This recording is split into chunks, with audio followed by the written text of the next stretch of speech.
Right. Shalom. First, I'd like to give all praises unto Yahweh Shem Yahushai, and double honors unto the apostles and elders of Great Millstone, and honors to you brothers out there in the highways and the byways teaching this word in all sincerity and in truth. Okay, so I just want to address this comment right here. So the first part of the comment is, what incense was burned by Moses and Aaron when they would lock themselves in the tent of meeting? Now, by incense, I'm assuming you mean the fragrance that was burned, a perfume that was burned, and not a chalice which was smoked to get high. So yeah, I can show you that. Let's get Exodus 33 real quick, and we can show you the tabernacle. Right, so Exodus 33:7, and Moses took the tabernacle and pitched it without the camp, afar off from the camp, and called it the tabernacle of the congregation. And it came to pass that everyone which sought the Lord went out unto the tabernacle of the congregation, which was without the camp. So that's what he's talking about when he's talking about the tent of meeting. Now, we go to Exodus 30 and 20. It says, and when they go into the tabernacle of the congregation, they shall wash with water, that they die not, or when they come near to the altar to minister, to burn offering made by fire unto the Lord.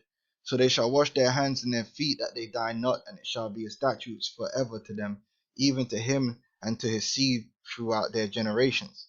Moreover, the Lord spake unto Moses, saying, take also unto thee principal spices of pure myrrh. Alright, so and you niggas are not smoking myrrh, okay? I don't know why myrrh is in the mix. 500 shekels, and of sweet cinnamon half so much, even 250 shekels, and sweet calamus 250 shekels. Now, you got guys out there that say that the calamus or the besam kana is actually hemp or cannabis, which there's varying forms of hemp. Alright, you got low THC, which THC is the is what gets people high. That's why they smoke it. They some of them, they get the resin, the pure THC resin, they smoke it as hashish because they want to get high. Or you get the you roll up your skunk. You got forms of marijuana which have the high THC level, and you smoke it directly. Now notice no one just puts it and burns it and sits there. You take it directly into your lungs, because that's how you get the full dose that's gonna make you high. All right. So that's they're saying that this is hemp. The calamus is hemp. All right. That's what they say. So let's have a look. Okay. Let's if you want to say that that's weed and it's for getting high, even though it's part of a perfume, let's carry on. Take thou also unto the principal spices, the myrrh, sweet cinnamon, sweet calamus, okay, and the cassia you see here. After the shekel of the sanctuary, and of olive oil and hin, and thou shalt make an oil of holy ointment. So this was actually an ointment. It wasn't for burning, it was for anointing, okay? An ointment compound after the art of the apothecary, and it shall be an holy anointing oil. That's the sweet calamus that they say is weed. They say is weed, okay? Here we find out that it actually was used as an ingredient in an anointing oil, which was a perfume. So the purpose was for smell.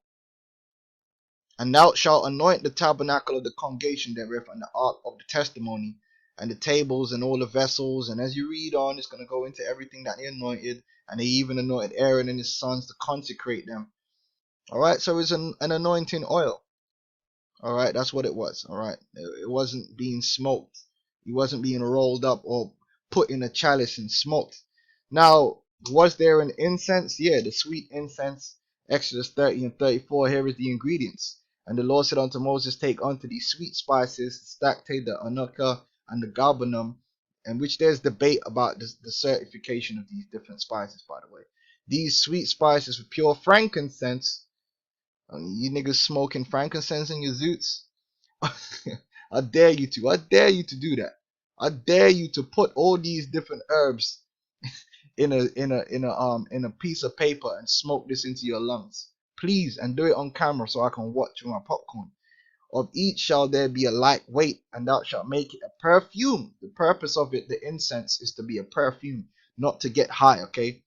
A confection after the art of the apothecary, tempered together, pure and holy. And thou shalt beat some of it very small, and put of it before the testimony in the tabernacle of the congregation, where I'll meet thee, and it shall be unto you most holy. You know, and sometimes you can even, you know, they go off in the commentaries.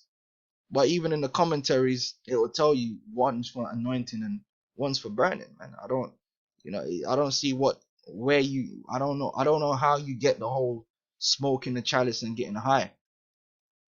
But you know, a guy will find any means to justify his madness. Okay, from the 34th verse on down is the holy incense. You add the anointing oil, and then you have the holy incense. Now, sweet calamus, which you're saying is cannabis, isn't in, which just shows you how you people of the Rasta ilk are just not that smart, and a lot of you so-called Benjamin, you come into this truth and you bring that lack of prudence and that madness in the truth with you. Leave being a West Indian alone, man. Be a Benjamite, please. Please. Alright? Most of us used to smoke the shit. You should know the shit ain't good for your brain, man. Puts demons on you, man. Alright? It's better to be of a sound mind. Alright, so I mean, that's the point. It's totally destroyed. Even if it was cannabis, even if it was hemp, because it's not an evil plant. Even if it was hemp, they weren't smoking it, okay? Alright, that's not what was being burned in the incense. And there was no chalice being smoked in the whole of the Holy Scriptures anyway. So, I mean, that should deal with that particular part.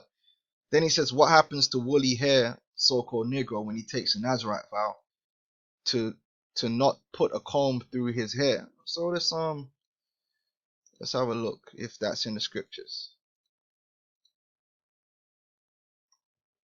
What? No response? Alright, there's 2 responses in the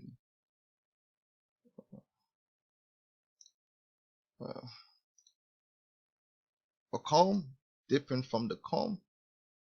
Oh, that's a honeycomb. Alright, comb your hair. See if this will take me to some kind of Hebrew word.